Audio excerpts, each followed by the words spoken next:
大家好，欢迎来到刘姐厨房，我是刘姐。今天给大家分享发面的小技巧，15分钟发满盆，做出的豆沙包雪白柔软，不塌陷不回缩。一起看看我是怎么做的吧。首先准备一个大盆，往里面加入1颗鸡蛋清，用筷子这样来来回回、左左右右的将它打散。鸡蛋清可以让面团迅速的发起来，让做出来的豆沙馒头表皮光滑、细腻、雪白雪白的。把鸡蛋清打出许多的泡泡状，往里面加入4克的酵母，再加入5克的绵白糖，促进酵母的发酵。然后用筷子再给它们搅拌均匀。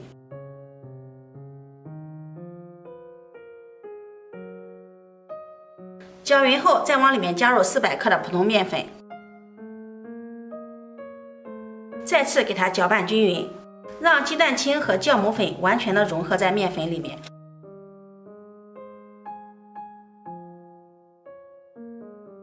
然后再分次少量的往里面加入190毫升的35度以下的温水，一边加一边用筷子来回的搅拌。水的温度太高就会将酵母菌的活性烫死了，太低的话酵母菌就起不了作用，所以温度很重要，水温要在35度左右是最佳温度。搅拌成这样的面絮状，下手揉成面团。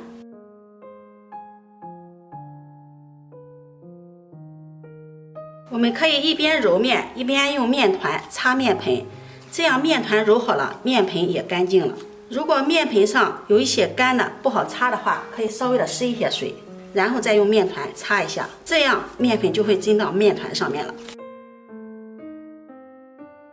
多揉一会儿，把它揉成一个光滑、软硬适中的面团。用这种方法揉面，看一下面团很光滑，手也很干净，盆也很干净了。揉好的面团上抹上1层食用油，这样能够锁住水分。然后放到一个大碗里，盖上保鲜膜。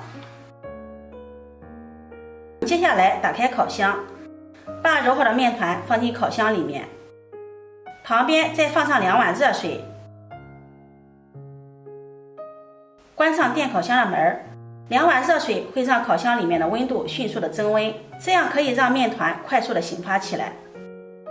现在大概15分钟过去了，我们来看一下，电烤箱的玻璃上面已经出现了很多的水汽，也可以看到刚才我们的面团已经醒发的满满的了。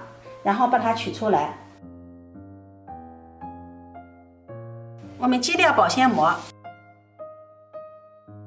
看一下特别的漂亮，用手轻轻的触碰一下，就像触碰在棉花糖上一样。我们可以看到里面的组织非常的丰富，气孔也是非常的均匀。掰开看看，满满的蜂窝组织。接下来在面板上均匀的涂上一点食用油，用手给它涂抹均匀，这样我们在操作起来它既不会粘手，而且更方便。现在把醒好的面团移到面板上，反复的揉搓，就像我们平时洗衣服一样给它揉搓，把面粉里面的筋性揉出来，这样做出来的馒头才会有嚼劲儿。还有一个目的就是让面团充分的排气。经过几分钟不断的反复揉压排气，现在的面团已经变得特别的劲道，精细十足，操作起来也不方便，所以先不用管它，把它放在这里，盖上面盆，让它松弛5分钟。趁这个时间，我们准备1块豆沙，把它团成小球，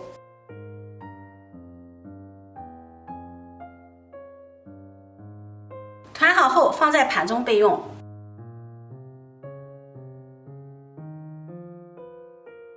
这时候我们再揭开面碗，现在可以看到面团变得非常的柔软了，现在进行操作就容易多了。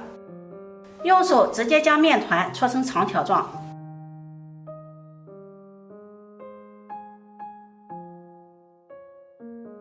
再切成大小均匀的面剂。拿出一个面剂，把它由外向内的给它揉圆，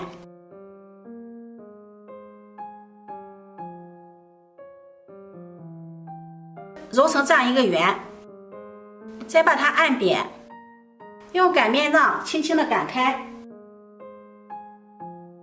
也不用擀得太薄了，稍微擀开一些就行了，擀成这么大就可以了，能够包上我们的豆沙球就可以了。然后放上团好的豆沙球，用虎口给它收紧，一边收一边转，收口处给它捏紧实，小尾巴按下来，再给它翻过来，放在案板上，再给它整理成圆。像这样一个豆沙包的生坯就做好了。所有的生坯全部做好后，下面来进行一步很重要的操作。往手上面放入一些玉米淀粉，然后将它搓开，均匀的搓开。拿起一个豆沙包，用手给它均匀的涂上一层玉米淀粉，涂上这样薄薄的一层就可以了。涂上一层玉米淀粉蒸出的豆沙包，表皮光滑细腻，而且不粘连。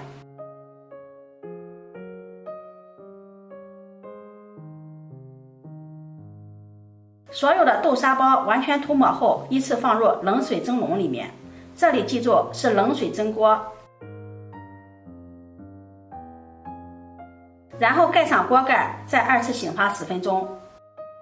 10分钟后，我们打开盖子看一下，豆沙包明显胖了许多，用手摸起来十分的柔软，这样就醒发好了。如果你不确定醒发好了没有，你可以拿起一个在手里，感觉轻飘飘的，就是醒发好了。2次醒发好后，盖上锅盖，开大火，上气后再蒸15分钟。